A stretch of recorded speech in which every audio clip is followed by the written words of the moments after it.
Welcome to the Pulse of Healthcare. Is Dr. John McCormick. I'm here with Peter, and we're acting a little silly today, obviously.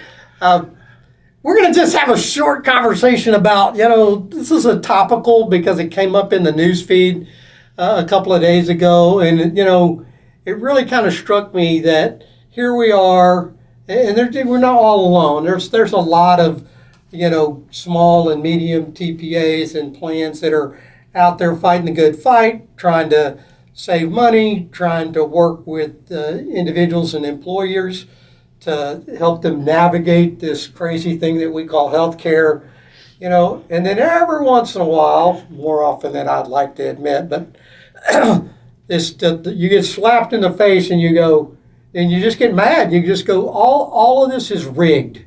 It's rigged for the big players. And it's not fair, and it makes me angry. It should make you angry. It should make everybody angry because they have definitely framed the game to their maximum advantage. If you look at the corporate structures, not only have they gotten and purchased and created new products, but they also own the manufacturing, the distribution, and the reimbursement in many cases for healthcare.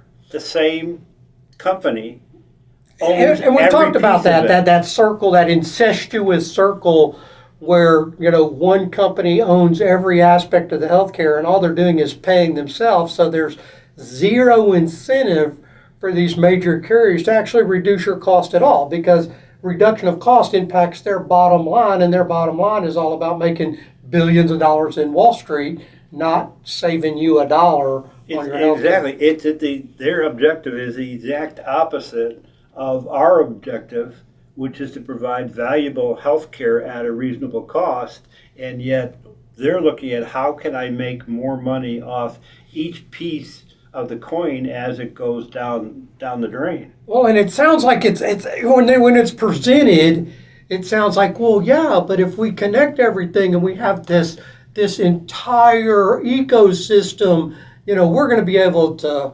maximize health care and everybody's going to know everything. I hear it on the radio all the time. All my doctors communicate with each other and they do da-da-da-da-da, and they're all in this super cool system and they all take care of each other. Yeah, and they're passing you.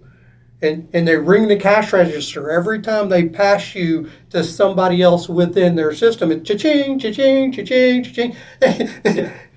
Are you getting better care? Debatable. I don't think there's actually any metric that says that system provides better care at all, but it certainly costs more. It does. There are some wonderful doctors that act as a generalist and will refer people to the appropriate specialists. When needed. Yeah, right? when needed. And there's great specialists out there that do the tests that are needed, not the entire bank of tests just because they can. Exactly.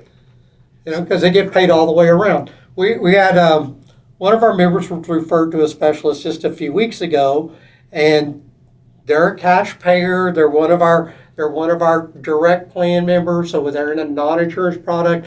They got to talking to the doctor, and they were like, "Oh yeah, well we can do this test, but it's going to be like $2,000, $2,000." So he called us and said, "I can't afford $2,000. You know what the actual cost of that test is? $100. $80. $80. It took us a phone call to get it from $2,000 to $80. That's how, I hate to say, corrupt the system is. But the reason we're talking today is, this article crossed my newsfeed, and it came from the Wall Street Journal, and they're talking about Stephen Hemsley, which is the CEO of United. And he was the CEO for United for a decade or so before. Yeah. And then they had the big cyber attack, and they fired the CEO, and then they brought him back. Yep. All right? Yep. But while he was previously the CEO, he formed this investment company called Cloverfield. And it turns out that, although according to the article, they did not disclose it to the board like they're supposed to, they were investing in all these other startup health insurance companies, drug manufacturers. Whoa, crazy. And other things that over the time that these investments were being made, somewhere miraculously in the not so distant future of the investment, they suddenly were either bought out by or became vendors of or subcontractors of United Healthcare. Crazy, And it's like, so the guy that's already grotesquely rich, is now leveraging his position in a company to buy other companies for his main company to then in turn buy or contract with. And it's like, the fun thing is they get the profit from selling the company back to the company. That they also get the profit on all this new creative drug that they've well obviously because that's got to be protection for 20 years. Right. What their doctors that they own are going to recommend. Right. Because we got to do that.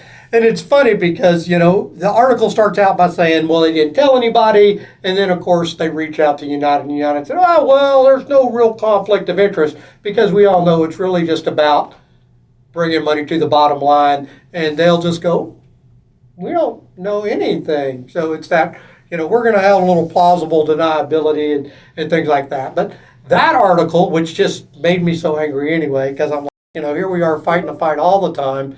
And now we're right back to a story that came up a few years ago with Blue Cross, right? And it says that the title of the article, Blue Cross caught rigging the market. All right? No kidding. Class action, antitrust suit.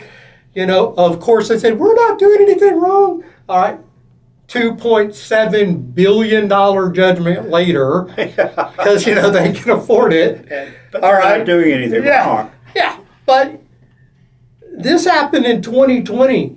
Guess what? They haven't even wrote the first check for that settlement yet. 6 years later. 6 years and still counting, no check has left, Blue Cross to pay this antitrust lawsuit. So they only made $109 billion in revenue last year. You would think maybe they could break out their pen and pin a few of those checks. Yeah. The thing is, if you wait long enough, the people that were in the class either don't file, forget to file, forgot that they filed, because there's always this follow-up, like, oh, well, are you still part of this, blah, blah, blah. So and the company uses that $2.9 billion set aside for the judgment for 6 months, a year, 10 years. Right. They earn all the investment income off of it. All of it back. All of it back. There's no cost. Yeah, it cost them nothing. The only people that are making any money out of this class action lawsuit is the lawyers. And again, a perfect example of, well, we know it's happening, but then you go out to an employer and you start talking to them and go, United's stealing from you. Blue Cross is stealing from you. We have multiple court records to show that. And they go, I just got to stay with them. And you're like, I don't understand. I've told you, I've shown you they're thieves and robbers and robber barons, and you're like, yeah, but it's okay. But they give me my medicine. It's not my medicine you're talking about. That's right. It's not me. And finally, it brought me to a memo that came from one of our direct primary care doctors, and this is the doctor commenting, and he says, I was trying to refer a member to a hospital for medically required procedure, right? Yep. And the hospital turned them down and said, we can only take referrals from, quote unquote, are you listening to me? Our own doctors. All right? What? So a hospital system, I'm not going to say who they're owned by, probably somebody big, won't even do a medically necessary procedure on somebody for cash. because the referral didn't come from one of their own doctors. That's antitrust. That's corruption inside the medical system, worse than you can even imagine. So when we say the game is rigged, the game is rigged. It's making our medicine become a company-owned property. It really is. It's not healthcare anymore. It's back to the 1700s, where companies own towns, own the people, own all the services. Well, that's exactly what we're walking into. It makes me sick. You know, on the upside, there are companies like us. There are physicians that work with us. There are great hospital systems and things that work with us that are really out there trying to, bring care, back to the people and away from the major corporations.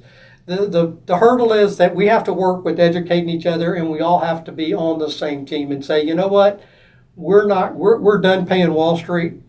Yeah. I don't mind paying the doctor, but I don't need to pay Wall Street at the same time. Exactly. Well, a little bit tense. That started out kind of light, ended up a little tense, but that's our podcast for today. Thanks for joining us for the Pulse of Healthcare. We'll be back soon. Everybody educate yourself. There you go. In your best interest. Absolutely.